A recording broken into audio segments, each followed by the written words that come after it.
Hi, I'm Dr. Kamakshay, open source software evangelist and also an enterprise solution architect, academic of data science and analytics. In this video, I'm going to talk about how to set up Java language in Windows machine.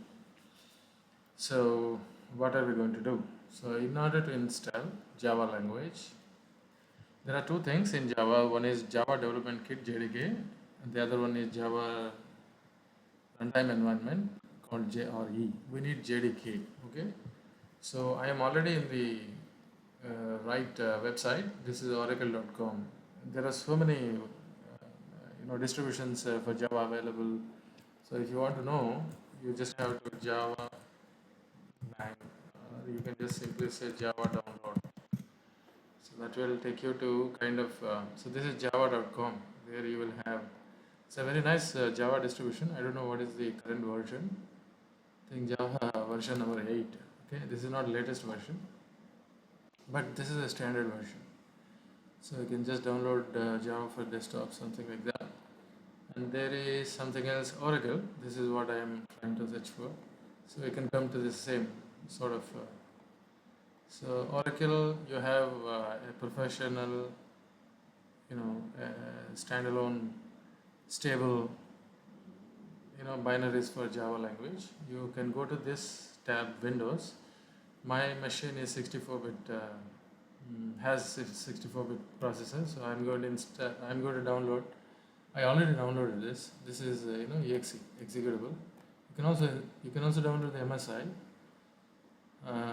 My MSI stands for Microsoft Installer, something like that. So, but I want executable. That's why I downloaded this.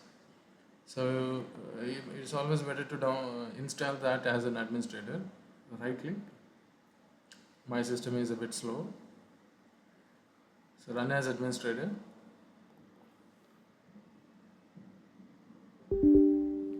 So you just have to say yes.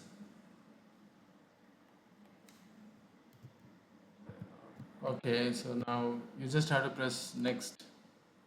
So see that it is going to program files, Java JDK. As I have said, we are installing Java Development Kit, not JRE, Java Runtime Environment. That is for running applications. And we want to write the programs. It falls under software development activity. So we need JDK. Now click on next steps. Okay, I don't want it. So at this stage, it is better to restart your machine. But anyhow, I am going to open CMD command in. I don't want run as an administrator, but you can just simply, if you use Java, that version, your system must be able to respond. Yeah.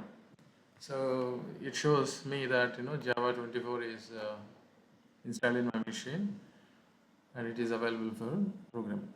Okay, that's for this video, and in my next video I'm going to talk about how to set up an editor called Eclipse, and we'll go ahead. Thank you.